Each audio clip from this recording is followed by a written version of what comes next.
the world of Lan, a great war between the continents of Ebros and Alkesh is forcibly brought to an end by the Tempest, a cataclysmic storm that rages over the surrounding oceans. An uneasy peace has since been made, but over the last 2 centuries a cold war has frozen the hearts of many. The ice is brittle, and 4 adventurers must seek the hammer that can shatter that peace before someone else does. Welcome, dear viewer, to A Debt to a Friend, a homebrew campaign.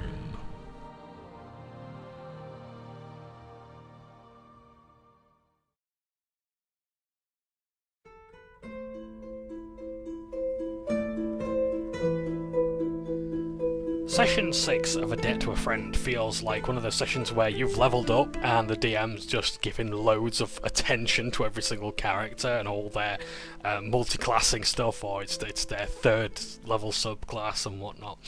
It feels like that. It's a very crunchy episode, but without the leveling up that I know of. It's very much like the sensation you get when you vacuum up a bit of biscuit with a vacuum cleaner and it goes like that. That's probably not the analogy our DM wants, but that's the one they've got. Session 6 of A Debt to a Friend begins with the party back at the camp with the goblins that have since been disposed of. Takavria full of pork and hopefully not full of worms after eating that. Cornelius is on watch. I've set up an alarm spell as a ritual, probably, like in my mind's eye I imagined it like being like a tripwire with like a net that like falls down and makes like a full of leaves and other stuff that will make a big boomf sound.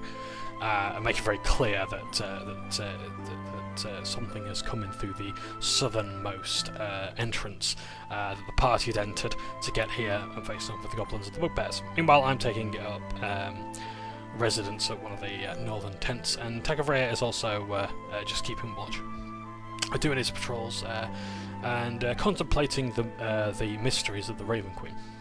Rakenar is asked to roll a 14 on, roll a perception check, and he gets a 14. And our DM having rolled a d4 to see who rolls first. And he thinks he hears something, but the sound, it passes him by. Otherwise he just hears bird chirping and, the usual anasapia one would expect to hear from the woodland life. Myself, Cadet Lost Cows, I wake up having been stirred by a chromium nuzzling sensation on my hand, hearing a metallic panting. I mumble, "Oh, not now, Rigsby, it's too early," and I wake up all of a sudden and go, "Rigsby, you came to me!" And I open my eyes fully to find Rigsby just panting there, and with a note tucked into his collar. And I read the letter from General Huxley. "Cadet Commissar, we are displeased to say that we no longer have the budget to keep Rigsby, so we hope that he finds you safely.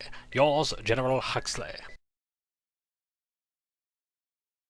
In so many ways, Rigsby, you're symbolic of the best men in the British Army. You're courageous, Thank you. resilient, Thank you. and due to military cutbacks, you're redundant. Oh. I can't help feeling I should have broken that to you better. Now, actually, I can help feeling that by taking one of these small pills. There. I don't care. Rakenar and Cornelius Bonaparte go to the fire pit, and Takavria Nix goes to the water to pray to the Raven Queen. I recount my adventures to Rigsby, who is just standing there, just like looking as dopey as he normally does, just going, just enjoying himself there, and just happy to be there. Not a single thought in his metallic brain, and so Rakenar,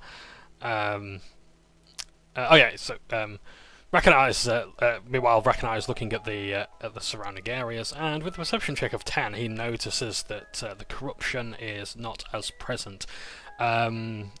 That life isn't sort of returning to like the water as such, but the colour definitely is. It's now much more much more essentially watery rather than got this like brackish brown and black liquid oozing inside it. If you've seen like the Creep Show episode, the Stephen King story where like there's this I think it's just actually the story was called like the Lake of the Use or something. And it's got this brown disc of oil that consumes anything that it touches. It's a very horrible story, but it's a very good one. That's what I was thinking when RDM described the change of the water. So I exit my tent along with Rigsby, and Cornelius asks, "Who the hell is Rigsby?" And I explain that he's the one and only robotic industrial ground-shaping beast. Again, somewhat disheartened that he is still now the one and only, if only there was another. Because he is Mark II, and the Mark I is no longer with us. In real life, or in game, Rigsby was my mum and dad's dog originally, and so the Mark II is, I guess, my immortalising of him. Well, he's as immortal, basically, as Commissar Katusha Lostcow says, which, given the way she's been rolling, not very well. She may not be immortal for very long, but we'll see. We'll see. And I wouldn't have it any other way. Rakanar asks if the bridge that we tried to make towards the east had failed, and RDM says that bridge has literally sailed. And so we decide we're going to move on to where we faced the Bone Blight and go across the eastern bridge there instead. And again, we find that the island where the Bone Blight was, the life is slowly returning. There's sprouts of saplings starting to rise from it. There's grass also coming back as well. And again, the corruption in the central pool is slowly cleansing, as well as the dragon skull. It is just like staring blindly at the party. And silently as well. Nothing seems to have changed negatively anyway. So we spot some movement from at the clearing across the bridge, which appears to be stalking some form of prey. The creature in the distance hits one of the trees, and falling from the tree with a mighty, after he's swiped it or headbutted it or something, this humanoid figure drops and yelps in pain. The predatory form RDM has called the Carrier closes in on the final remaining druid, spores pouring out of the paws, as I've put, gaping from its back. Think of it like a tyrannid. RDM describes it as like a tyrannid having like this I guess like gaping paws that are like belching spores and God knows what sort of stuff, and like maybe like a bony mass as well that's like bony tubes again are just pouring stuff out of it. And so we roll initiative. Cornelius rolls 20, Tagavria Nix rolls an 18, Rakanar rolls 17, this unnamed druid at the time rolls a 14, the Carrier, a plague hound, rolls a 12, and I roll 10. Rigsby immediately after me. So in the first round of combat, Cornelius gets on one knee and rolls a 19 to hit with his crossbow, dealing only 1 point of piercing damage. Manages to just sink the bolt into the flesh, but it's really only like the arrowhead, so the bolt head. Attack runs into combat, shielding himself with a Shield of Faith, followed by an Eldritch Blast, missing with a 10. The Eldritch energy dissipating before it quite reaches its target. Rakanar runs, raging and triggering an exploding spore mushroom with 21 to hit as he takes 2 damage. A con check of 9, causing him to be poisoned, follows. He takes disadvantage on his attacks until the end of his next turn because of the condition he's in. The druid runs to us, pointing and for us to destroy this thing, yelling in gibberish, and so in reply the plague hound roars, but so far nothing happens. And that's always sorry, a bit of a diversion. That's always the scary thing. It's like in a raid where like nothing's happening so far in like World of Warcraft. That can't be good, you know, or like a Dark Souls. The boss does something and you don't know what it does. Like, if it summons ads, okay, you know what to do, you know how to counter it. It's when you get that silence for the turn. It's like, oh shit, like, is he powering up something? Do I need to dispel something? Do I need to counterspell? Do I need to stun it? Do I need to move it somewhere? That's scary. I like that though. I think that's cool. And D&D as well, because it's a turn-based game. It's really scary in like turn-based games where it's terrifying when you don't know what the boss is going to do next. So you're thinking, like, do I move away? Do I get closer? What do we do? So anyway, the Plague Hound, having roared and getting seemingly no response, runs to bite Takavria, but the Shield of Faith's radiant energy is sort of like changing the air just enough, like almost like billowing out, that the jaw just can't quite close in on it, like a bubble, like what's it called? Those bubble tea bubbles. They can't quite chew. Like me, I can't chew them. I've got no teeth to do it. So, anyway, so I run and shoot the Plague Hound, taking a formal firing stance with an 18 to hit and dealing 8 piercing damage. The bolt hurting the carrier, but it's still belching spores from its spores. I meant to say from its back. I also command Rigsby to protect Cornelius and the Druid. I haven't come up with a protocol name for them. Like, his meeting the party was Brotherhood Protocol. If you want to know a bit of trivia, that was from the Elder Scrolls IV Oblivion, where there was a group of adventurers who had this code word to basically like unlock this chest or whatever, that they all agreed. They each had like a key each, and even if you had all 4 keys, you had to know the word to open the lock, and the word was Brotherhood. And yeah, so I use that for for Rigsby recognizing the party as friendly. So yeah, so Rigsby is going to use basically as his reaction, like reflect attack if any enemies try to get nearby. Unfortunately, I wasn't quite well positioned as 4 vines enter the fray in round 2. Cornelius shoots, rolling a nat 1, almost hitting Tack, but a plant-like entity sprouts from the ground to block the blow, and his failure had actually found a completely new enemy to the battlefield, a Venus flytrap-like creature. So Tack uses his Hexblade Curse on the carrier, swinging at the Hound with a 19 with his Warhammer, dealing 8 bludgeoning damage. He then rolls his Smite damage, totaling the damage to 25 points of damage. Like 15 Smite damage is really good. That's astonishing. The energy then flows into his Warhammer, launching elemental force into the Hound's face, dislocating its jaw. And as our DM says, to quote a Telltale game, the Plague Hound will remember that.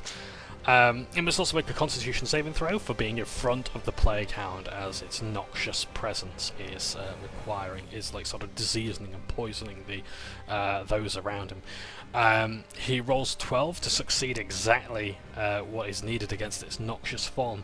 Rakanar barrels forth, rolling a 12 and 24 to hit, and changes his weapon, and he's no longer poisoned.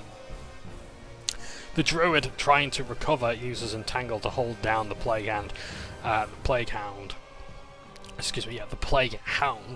Vines erupt from the forest, and it succeeds. And unfortunately, the Plague Hound succeeds its strength saving throw. But the terrain it's on is now considered difficult terrain, and that is going to be incredibly useful very soon. Yes, so the Plague Hound isn't entangled, but he's still on difficult terrain. He roars once again, a command to the forest as the trees around us shake. And it bites at, I keep putting it bites at him. Bites at who? I think it was at Takavria again, or Rakanar. And yeah, it rolls a 3 to hit, and it misses, so it tries to swipe with its claws, and rolls 11, missing again. Oh no, it was Takavria was trying to hit, as the shield bats away the claw by warping the air. A creeping vine bursts forth from behind Rakanar and scuttles along the floor to him, and it tries to entangle him, rolling 8, but it fails to wrap itself around him. The corrupted flytrap then tries to burst from behind Rakanar. No, Takavir, sorry. Sorry. The corrupted flytrap behind Takavir tries to bite him, rolling a dirty 20 to hit. And attack must roll a strength saving throw, 12 to save against it, but it uses his reaction shield to up his AC to 25 with his Shield of Faith and Shield. Funnily enough, like I remember in our old DM's game of Lost Mana Phandelver, before we had Michaela, who I've talked about on this channel, our DM Rui wouldn't let me use Shield of Faith and Shield at the same time, so I'm glad this DM does. It's like, it's justice from another plane. It's like I couldn't have it. Was rather justice for another plane, but we couldn't have it in Lost Mana Phandelver. We can have it here, and that's brilliant. So yeah. So I try to roll to hit the flytrap, missing it with my crossbow, and Rigsby tries to attack it with a force-powered rend. Unfortunately, we both fail to hit. The Shield of Faith changing of the air, affecting his targeting algorithms. I very much like that. I like that our DMs come up with new ways to describe Rigsby's failures. A new vine makes itself visible, attacking the Druid for 19 and entangling him, but he rolls well enough to survive the tangling effect, taking only some bludgeoning damage. In the third... I was about to say in the third and final round, that's not true. In the third round, Cornelius uses his dagger to roll 18 and comes in at the side and stabs it for 3 points of damage. He uses his bonus action to use Unsettling Words. The creature must deduct 1d6 from its next saving throw. Unfortunately, I went for a piss at this stage, so I couldn't say what the Unsettling Words are, but knowing Cornelius' player, they were probably very funny. Tax swings with his Warhammer, rolling 9 to hit the Hound, missing. The close quarters of the flytrap behind him make it very difficult to find room to swing effectively. He rolls an 18 to save on a Constitution save versus the Hound's corrupted innards pooling from... I don't know where they're pooling from, but that's, I've just added a full stop there. My ability to write these notes is getting all the more difficult, isn't it? Or rather, no, more, no, it's just becoming worse, I should say. Rakanar rolls 20 with his Great Axe, rolling 11 damage from the Radiance, Rage, and Ripping of his axe. I think Rip and Tear might be the title of this this video. Rakanar then rolls a natural 20 plus 5 to survive the fumes ejecting from the Hound's back. The Druid's skin pops and cracks as it turns into bark skin, providing him protection. Casting also Shillelagh, which our DM points out is Irish for club. And it took me ages to figure out how to pronounce it when I saw it in Baldur's Gate. I was like, Shillelagh? Shillelagh? Shillelagh? I don't know, yeah, Shillelagh. I just pronounce it the Yorkshire way, Shillelagh. Turning his staff into a thorny club, rolling 16 to hit and dealing 1 whole damage. The Hound then begins to flee, swiping at Rakanar, rolling 12 to hit, missing, and it bites on the way out, doing only 9 missing 9 again. Missing with a 9 again. Takafria and Rakanar have their attack of opportunities triggered, and so they swing. Unfortunately, Rakanar and Tak miss, and it's really just as though the combat for all 3 combatants is just all going way too fast at the moment. A Grasping Vine tries to strike at Rakanar, missing with an 8, and a Flytrap tries to hit Tak as if guided by something, missing. Again, the Shield of Faith batting the Flytrap away. I rolled to hit the Venus Flytrap with an 18 and 11 to damage it with the crossbow bolt, but it's Rigsby's blow, a nat 20 plus 4 with a force empowered rend that does 11 force damage. And so that is when I'm asked to describe how Rigsby, because I don't have a voice, kills the Plague Hound. And so I explain it like I say, Rigsby, fetch! and so he lunges at its leg, trying to pull it. But as the Plaguehound turns its head to look at what's slowing its advance, he lets go of the head, and with speed that could only be achieved by robotics, leaps at the neck of this thing, targets the jugular or whatever's left of it as it's rotted away, and just bites in and tears away. And yeah, he just goes down. He's then just standing there going, just like this, just standing, bending away with all this disease that's running down his face. Surprisingly, like, this is interesting. Like, I know that like D&D is like terribly written as like a technical system. Like for instance, like cats don't have dark vision really, but the Steel Defender is immune to poison but not disease. How does that work, pray tell? Can't be charmed, can't be exhausted, but can be frightened. I don't know. I don't get it. But thankfully, you know, Rigsby wasn't punished in any way for that. Oh, sorry. Yes, it was the final round of combat, round 3. Yeah, I really like that combat. It was short, and I'm genuinely surprised like we didn't take more damage from this thing, because that was a scary encounter. Like the spore mushrooms, the like not always having like a clear shot on the Plaguehound.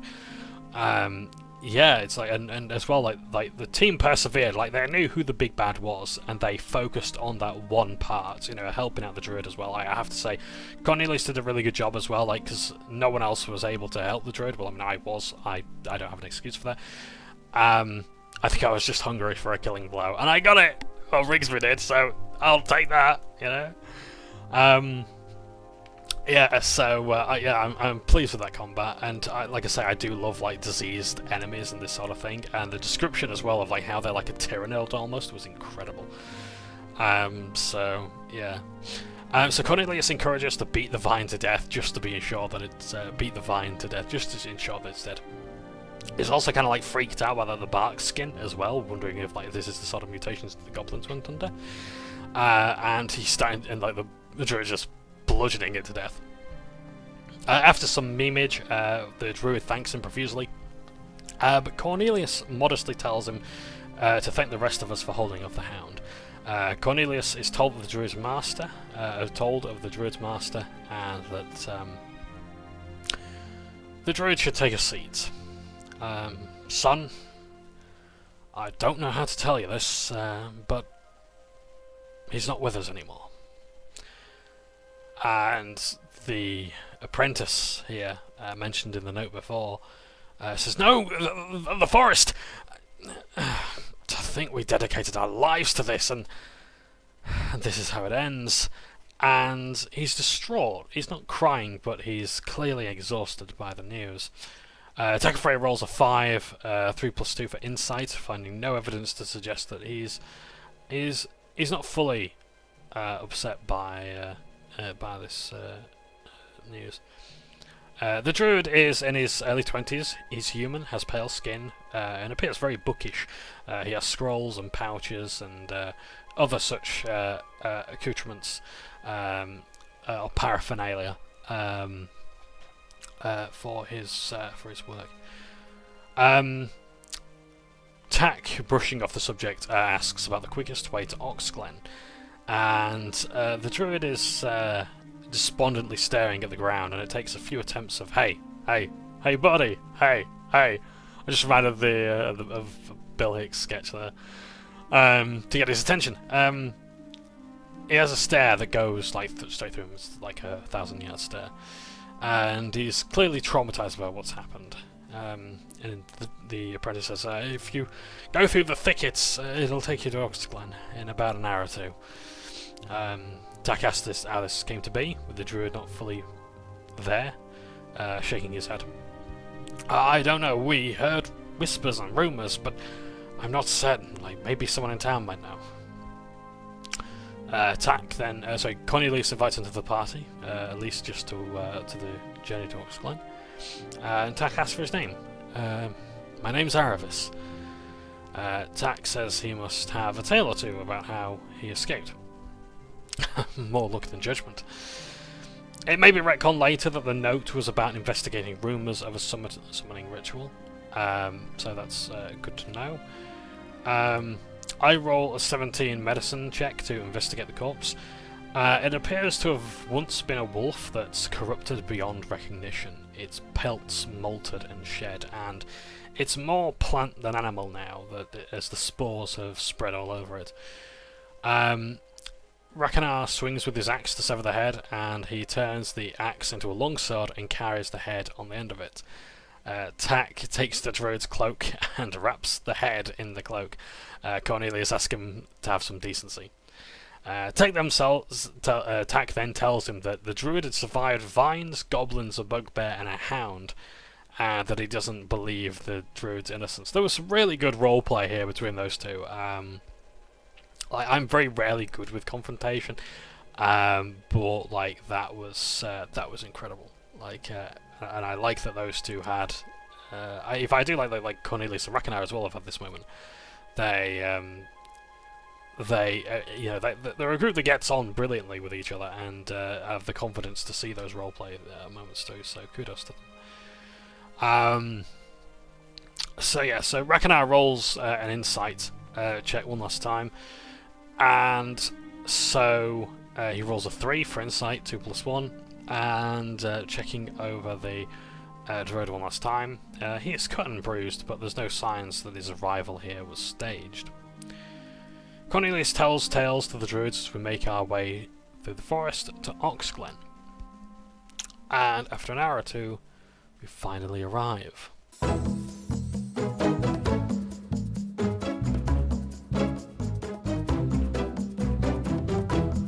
I wasn't expecting Oxglen to look quite as good as it did, and I have to wonder if DM had actually cooked this up in some sort of software, or if this has just been grabbed from the internet. But yeah, it's an incredible picture, and I have to know where it's from because I love this artist's work. If it has been drawn by somebody else or commissioned, maybe. So we come around a corner to see what was once a walled city, but now it seems as though the walls at the very least are in disrepair.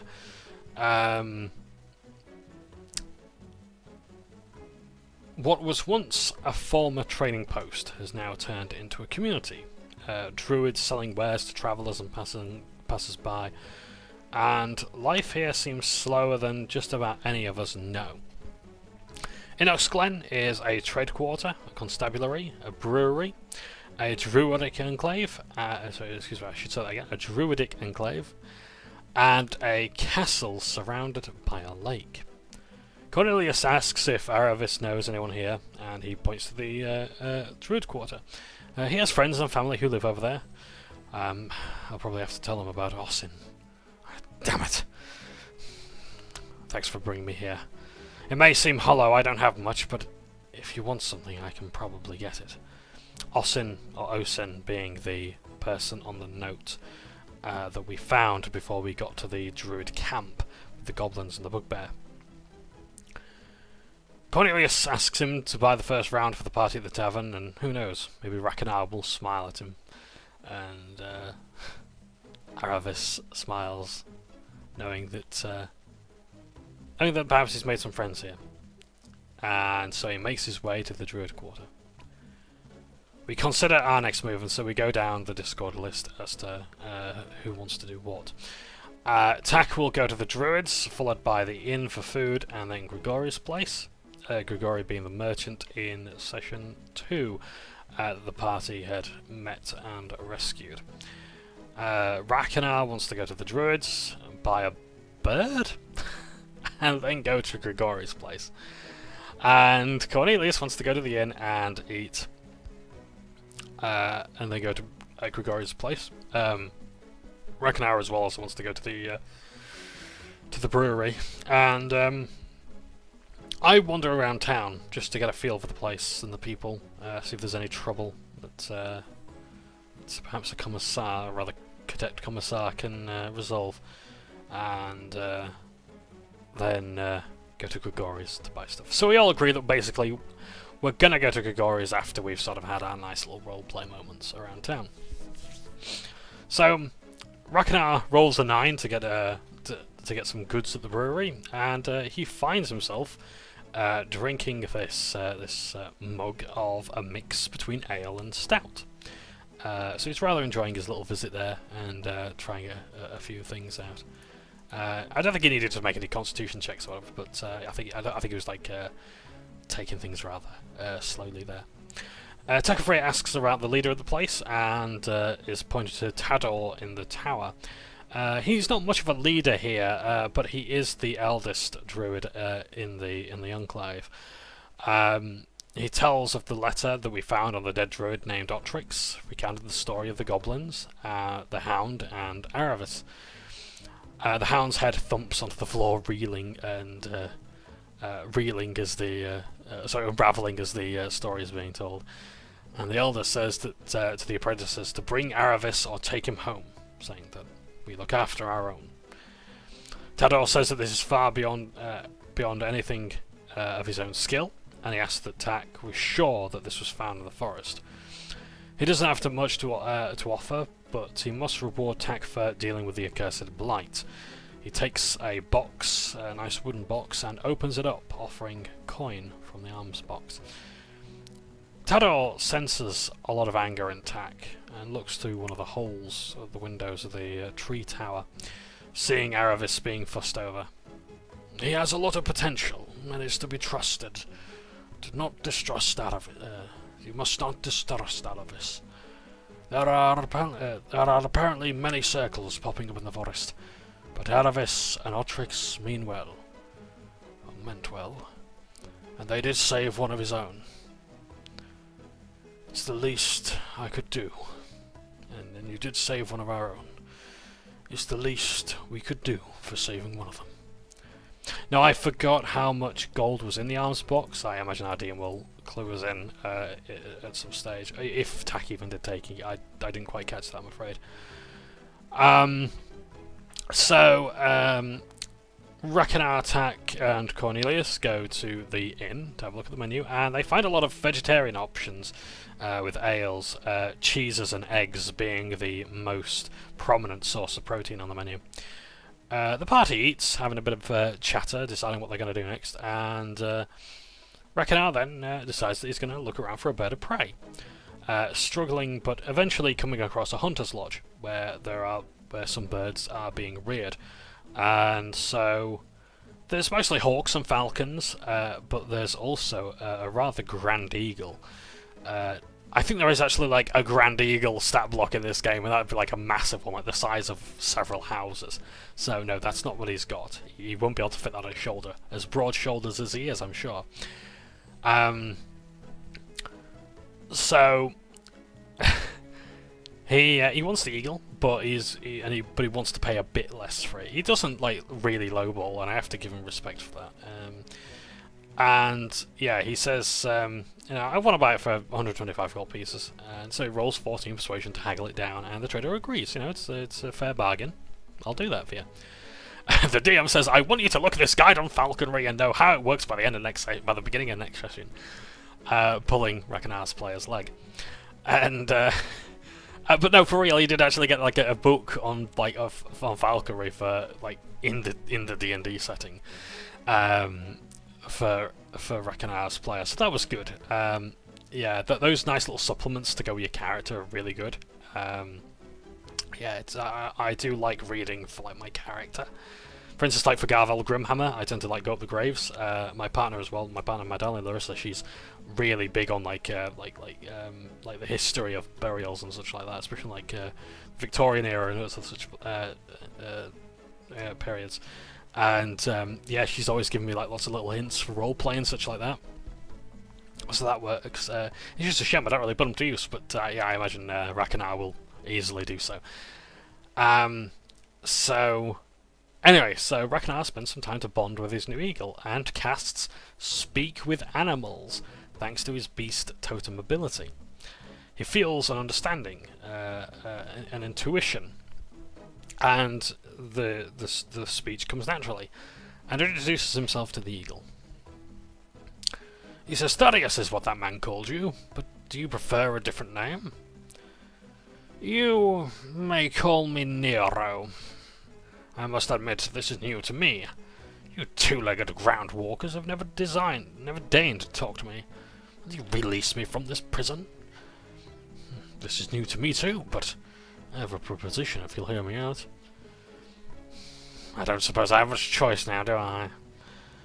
I would like you to join me and my companions, and in return you will be free of this cage, food and shelter, and conversation will come in future if you so wish. Makes animal handling check of 13. It turns its head to the side and ponders. This will suffice for now. His cage is opened and Nero sticks his head out, then hopping onto Rakanar's shoulders. Onwards, ground crawler! Nero is told he's free to fly, but Rakanar would prefer him nearby. And so the party then decides that the group rather is going to have a break. And so we return with Tekavria going to the local forge. I need a drink for this bit. And he focuses on the hammer in his hand and hears the voice. This forge is not mine. But you may use me to construct things in the meantime. We go to the general store. Gregorius Gratuitous Goods. Wonder where that's from, DM. That joke, I love it. Like, I love how like our chosen, like our favoured trader. You know, it's that one recurring character. And if Gregory is going to have gratuitous goods, which I can't spell, I've just put gratuitous goods. Yeah. So we go to the Gregorius Gratuitous Goods, and love the alliteration. And it's not geared towards high-geared adventurers like ourselves, but it's a general trading store that has a lot of adventuring gear from the player's handbook. I've got to put the shopping list up, haven't I? Oh dear, this will be fun. Yeah. So I'll do that now.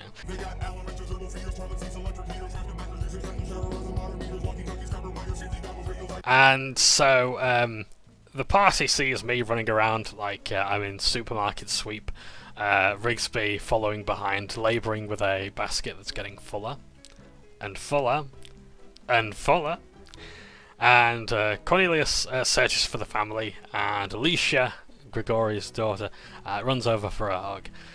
He's caught off guard momentarily and hugs her back. Alicia dear, so good to see you. Where's your father and your sister Carla? She goes and gets them cheerily. He comes out, shakes the hand of everyone, and I'm also introduced because I don't know him. And I say, why didn't you tell me about this? This is fantastic news. Congratulations to you all. You all deserve medals for this. And so I shake his hand, and Rigsby extends a paw, which Carlos shakes, and so his tail bike protocol is initiated. Cornelius asks for leather armor, and while Grigori can't help,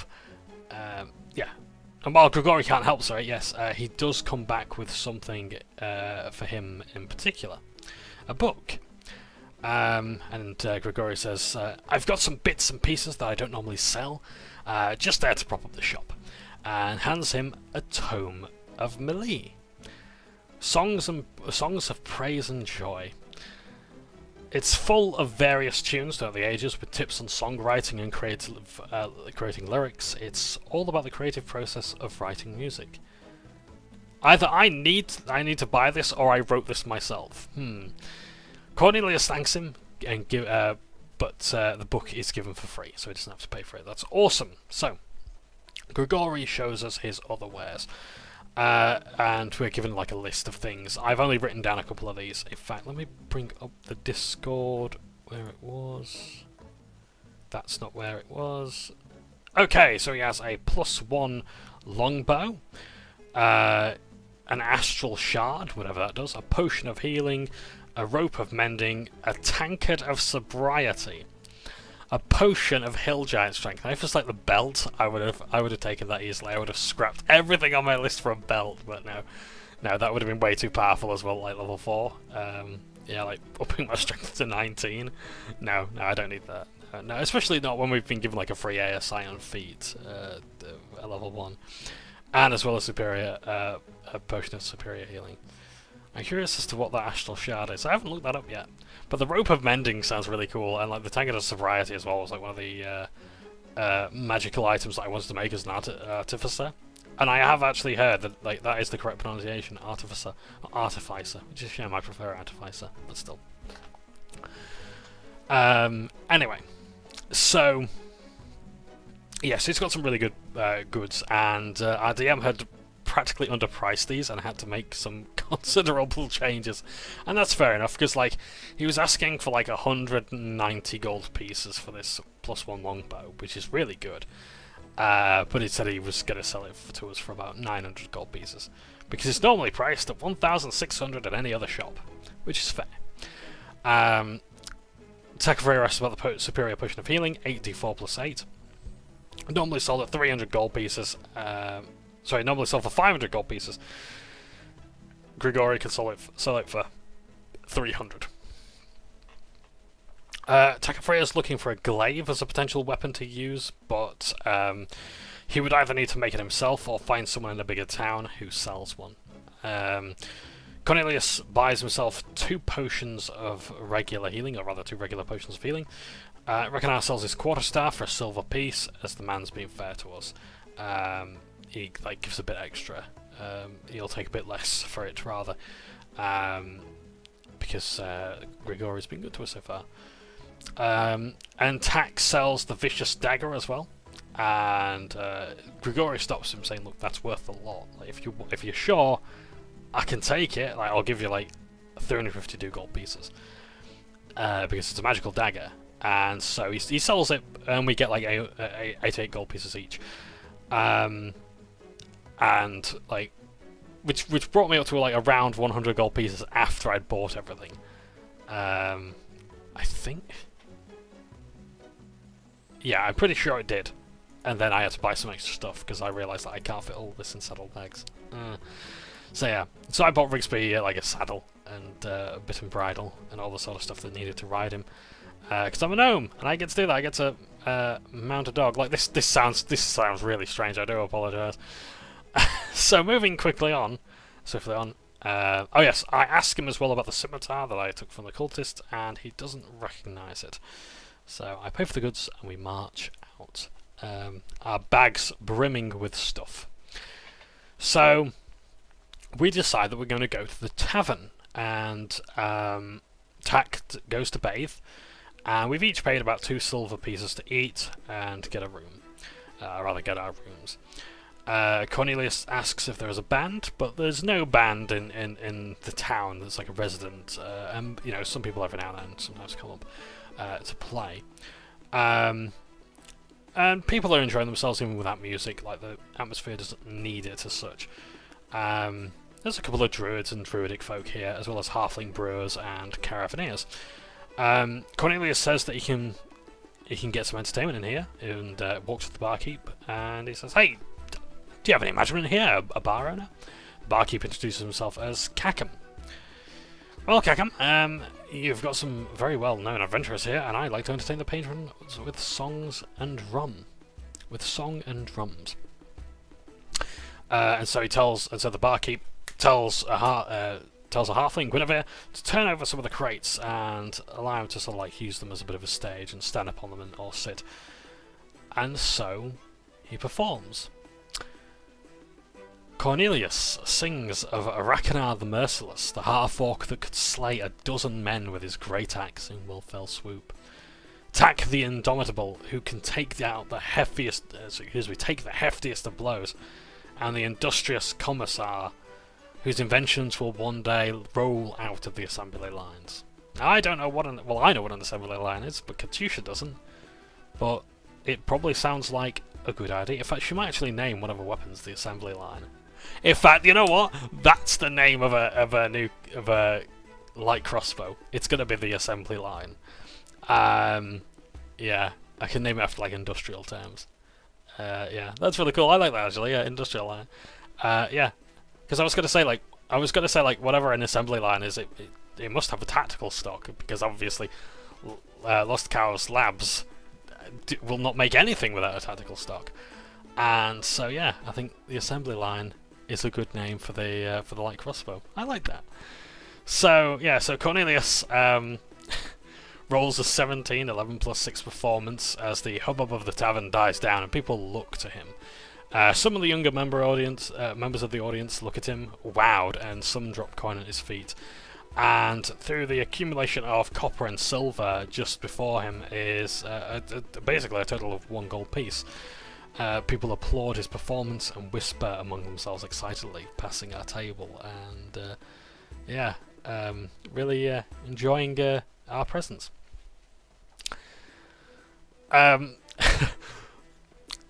This isn't like this is something I saw like it was on YouTube or TikTok, I think, where like basically like roll first and then do the speech, because like you wouldn't want to say something like that, like put all effort into the speech and then roll and you go, oh, I got 3. People aren't impressed. But yeah, no, that's not a criticism of the DM at all. Like that's how I would do things. So then you can role play to it, rather than like work on all this stuff and then it doesn't work. But again, not a criticism. That's just a difference of opinion on how to do that particular thing. But no, I thought, hey, you got a 17. Like, to be honest, like, are you going to roll badly with a +6? Not really, no. And on a skill check, you can't like get a fail from like a nat 1. So there is that. So with a perception check of 20, 17 plus 3, he sees some travellers and instruments, and he asks them for some common song that that's usually played around these parts, and they say, "No, you lead on, and we'll follow behind." So Cornelius goes from his drums to his flute, and he starts playing, and tries to get the crowd up and dancing, and you rolled persuasion to get these performers to play. 18, 10 plus 8. God damn. And yeah, so like this is like the first night of summer for these people, and they're treating it as such. And with a performance with a check of 21 with advantage, 20 was his lowest roll. He starts to sing of songs, like these people start to sing of songs of their own land. And as cacophonous as it is, all these people's different tunes and lyrics and whatnot, people are really enjoying it, and strangers start shaking hands with strangers, and people who have no reason to know or like each other, especially with the Cold War going on, people are really enjoying themselves. And I like especially the strangers shake hands with strangers. Racconar rolls 20% perception to try and cut through the noise to hear about the druids, this being quite a good distraction for him to listen out for anyone who's not enjoying themselves to talk about business. And he tries to listen out for the druids, the forest, and any rituals. Some patrons, and Alf in particular, mutter, "If we're to rid ourselves of our ancient curse, we'll have to drive deeper and dig deeper into the forest." Racconar believes he hears someone else talking about there are shadows in the forest, which have a life of their own. But she can't figure out why. There are shadows in the forest, which have a life of their own, but I can't figure out why. Finally, a dwarven man grunts about how he's losing count of many druidic circles there are. I can't follow this time. How many druidic circles there are indicates that somewhere appears to be doing a summoning ritual quite unlike what I've ever seen before. And Ragnar rolls again to hear more, but he only rolls a 3, and the noise obscures what the other suspicious types are saying. Cornelius looks for lusty barmaids, and our DM calms him down, and he finds only halflings. Sorry Cornelius. Sorry, halflings. Tack smokes his pipe. I roll a perception 6, 2 plus 4, to see if there are any barb rolls about to happen. There's nothing happening thus far, especially thanks to Cornelius' performance. The atmosphere is lively, but not aggressive, and newcomers know not to cause trouble. Anyone who wants to trade here will not be able to do so again if they rabble-rouse. Cornelius asks about Nero. Has Nero been here the whole time, or is he just like been? Have you just got him recently? And so Nero is introduced by Rakanar. He also asks if he's one of those birds that can talk back like a parrot. I like those like ringnecks. They're funny to watch. They only know two things like "What are you doing?" and "Peekaboo." That's funny. And so he just keeps going, "Hello, hello," and so he gets really close to Nero's face. He's just pecked in reply. And Nero looks at Rakanar confused. Cornelius orders some meat for Nero: a steak, a chop, a rat, and the halfling maid hopes that there's no rats in the back. So he speaks to Nero, asking if he prefers his meat cooked or raw.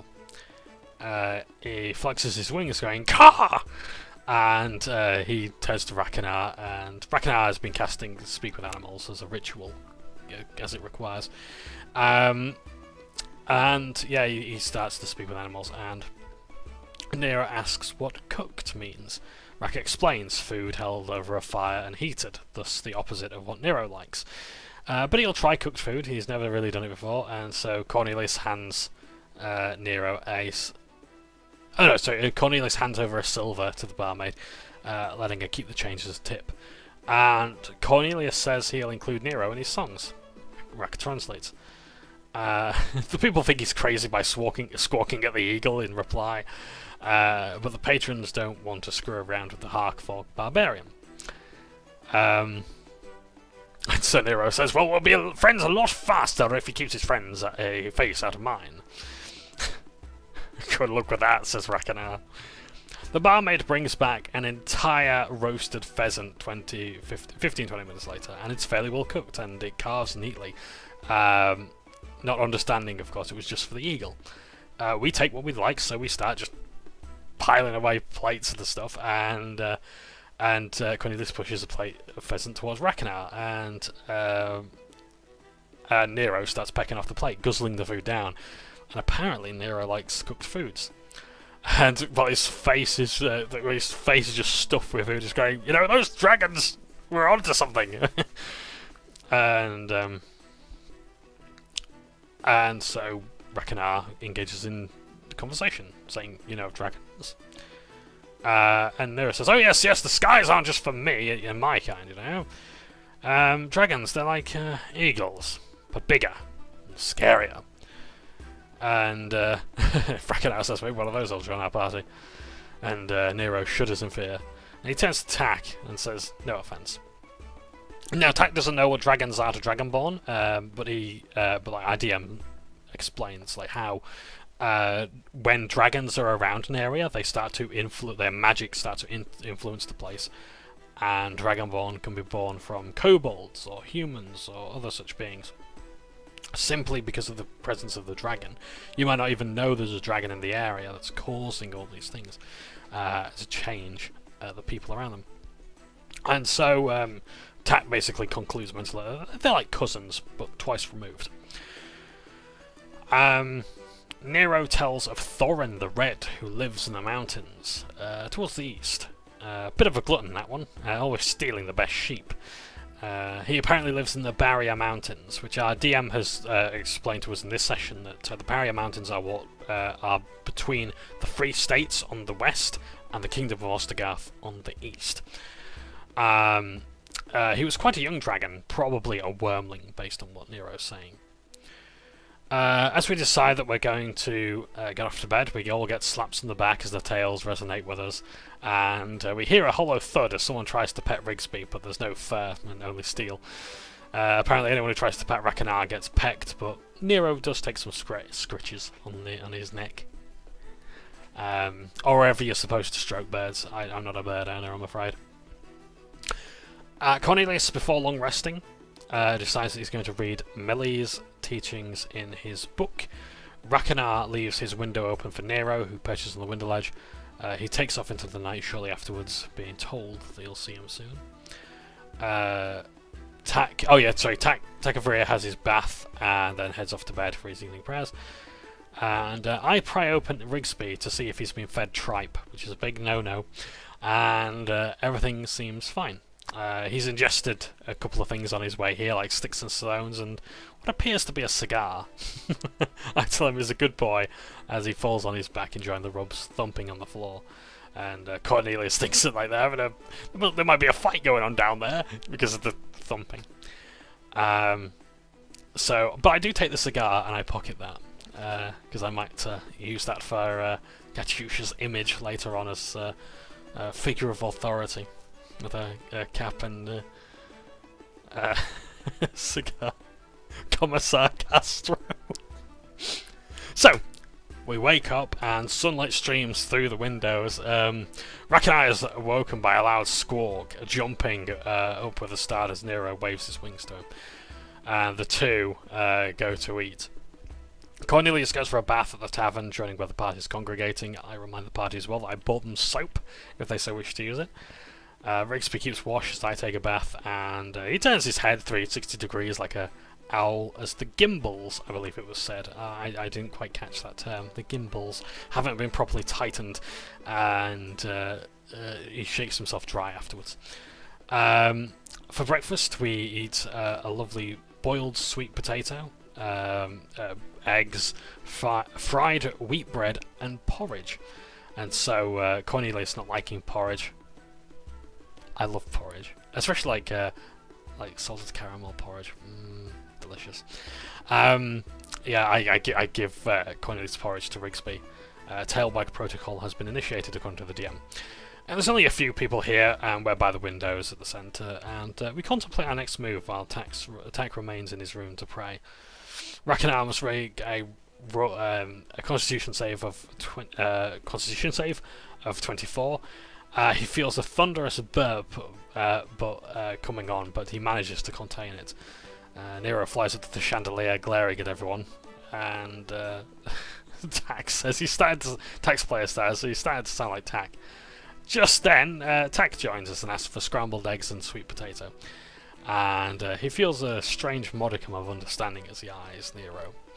And Tack, to screw in Nero, snuffs a candle with prestidigitation, and Nero, spooked, swoops to another chandelier. The party's going to make their final moves. I decide to go to the blacksmith to look at to have him look at the scimitar, and it looks foreign, not from this part of the Free States or even Ostergarth itself. If it has come from anywhere, it won't be here. It could well be from overseas or the melting pot that is Denmarsh. Cornelius says goodbye to Grigori and his daughters. And behind the counter, Grigori is doing some paperwork, which I really would have loved to be there just to see if I could help him improve his filing system or anything like that. You know, being something of a bureaucrat. No, and yeah, so like. Carla's just singing a song to herself. She yells, "Cornelius!" as she leaps down and hugs him. Him this time ready to return the gesture. Like a grandparent, he puts a gold coin in her palm and tells her to share it with Alicia, while he talks business with her papa. He says to Grigori, "It's about time for us to head out."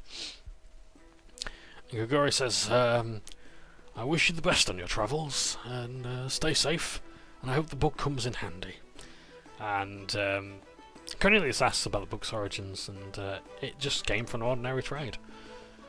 And Cornelius says, "I think I need to do more than I thought." Grigori says he'll try to score some better potions for cheaper in future, and Cornelius looks at the ground as he leaves, and he doesn't move or say anything as he leaves the room. He balls his fist up, releases, and walks, rendezvousing with the party. Can Rakanai go fishing? Rakanai's player.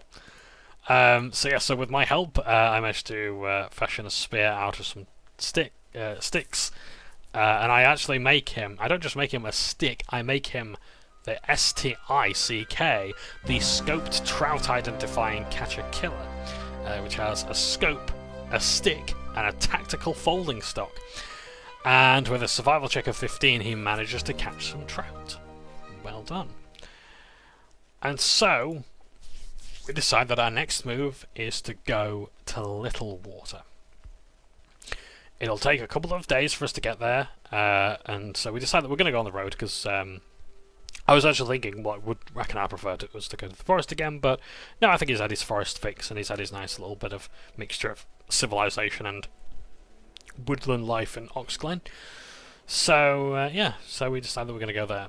Because of our actions against the cultist of the Heartseeker Inn, and there's been no wolves getting pushed out of their hunting grounds unusually. That explains the wolves with the hunter in session 2 that I wasn't present for, I'm afraid. We're safe to travel, and we discuss having Hydras tattooed on ourselves. This is now coming up to the final bit of the session recap.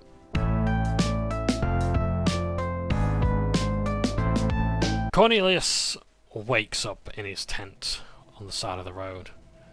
He notices that it's absolutely freezing, but it must be morning. He shivers, not a fan of the cold, and keeps his blanket around him. But then he opens his tent very slightly and sees that it's cold. And he's no longer on the road with his compatriots as the snow starts to creep inside the tent. His tent opens to a blizzard. And as he leaves his tent, he finds that there's a cliff to his back, and to his front is a swirling snowstorm. He can barely move any more than 20 feet in front of him. And there's a rotating icy disc behind him on this cliff before the sheer drop. He rolls a perception check of 5, and he thinks he sees dancing lights toward his front. Excuse me. And yeah, he holds his hands up to shield his face from the snow and the blizzard. And he's still struggling to see in front of him. He decides he's going to make his way towards these figures. He then finds a figure in front of him has a cloak, a crown, and there's also little people behind them. He rolls a perception check of 6, and he still can't make out the details on who these figures are, but he does hear them. He hears little whispers coming towards him, and he recognises some of these whispers. A whining figure. "Why did you leave me, Cornelius? I'm not as big as the other boys. You said you'd protect me." And he says, "Zukov, is that you?" He asks, putting his hand towards his crossbow, but it's not there. All he finds is the book that Gregory gave him. "How did I get here?" Another voice says, "You said you'd come back. Why didn't you come back?" He rolls 19 perception, and he thinks he sees a large array of young boys who are in varying states of decay. The voice he hears he thinks is his friend Omar. The figure in the middle raises its hand up into the air, and a chorus of several dozen throats of the seemingly decaying young boys shriek. "I did what I had to! I did what I had to survive!" The figure in front of him with a cloak doesn't have a body. It's simply blood vessels and sinew. And Cornelius, and all Cornelius has, is the book in his hand. He retreats, and the throats yell out, their vocal cords shout, "You did this to us! Make us whole!" Pages of the book start spinning out of control, the notes dancing in front of him. Cornelius is trying to do something with a crab walk to try and escape these figures. The pages settle and the words dance, and he asks, What, Malil, if you're there, help me." Cornelius tries to secure himself, and he finds himself the lute on his person. He grabs the flute, he finds himself a flute. He grabs the flute and he says, "What the 9 hells is going on here?" Thinking that this is the only thing he can do, he plays the flute and a chorus on the songbook, rolling performance with advantage 22 and 18. And he says what were his former compatriots and friends at the orphanage approach, but he holds his ground and they slow their approach. "Make us whole. Why won't you make us whole? It's not the boy saying this. It's the mass of blood vessels in the cloak and the crown. A strange chronic figure stretches its wings out. It opens its gaping maws and a glow of energy forms in its mouth. It winds up and bellows out. The notes glow as Cornelius plays and... he wakes up. He's back on the road. At camp. And that is where the session ends. And I have to say now, we ended exactly on time. We played for exactly 4 hours. We finished at 1 minute. We started at 1 minute past 2, and we ended at 1 minute past 6. So well done, gang. That was session 6. An incredible session, as always. Yeah, and again, like it's a very crunchy episode of like everyone's getting something, even though, like, as far as I'm aware, like there's no leveling up yet. But this business was of like Nero getting his eagle is very much like a ranger thing, and I was honestly thinking, like, he loves the forest that much, surely he should be a druid, and like, no, actually I think ranger would suit him as well, because like he's doing a lot of the party's tracking. Quite successfully as well. Yeah, this business going on with Cornelius as well is like really scary. Like, he told me a bit of his backstory, and I love the idea. And as well, I think like this is going to be like something of like a yeah, like some of his some of the good that he may find in his journeys. Like I would say redemption arc, but he hasn't done anything evil yet, or that the party knows of. But yeah, I don't want to spoil too much of anyone's stories around that. But yeah, they are phenomenal stories, and I can't wait to see where this goes. Like, especially like this Cornelius business and yeah, Nero, and also as well, of course, the attack. You know, being at the forge. Like, he doesn't just want any old forge. He's looking for a very specific forge, and to forge something in particular, not just anything. You know, it'll settle for making this, that, and the other bits and bobs, but will it settle for something bigger, or will it always want to be attack for the entirety of its life? I don't know, but it's rather interesting. But yeah, and I'm just happy to have Rigsby. That's all I need. That's all I need. I'm happy to have my Rigsby, and I'm pleased that he's been very useful so far and has boosted the morale of the party. I wonder if everyone's going to get an animal companion as well. That'll be quite cool. So yeah. So, thank you ever so much for watching. It has been a pleasure, as always, to do these session recaps, and I look forward to the next session. It may be on the... It may be on the 3rd of June. I know, it might not be on the 3rd of June, actually. It might be on the 3rd of June or the 10th. I'm not sure. Point is, it may be it'll be on a Sunday at some stage, so either way, looking forward to it, and I can't wait to play again, and see what the Professor has for us at Littlewater. So thank you ever so much for watching, take care, and yeah, see you later. Good afternoon.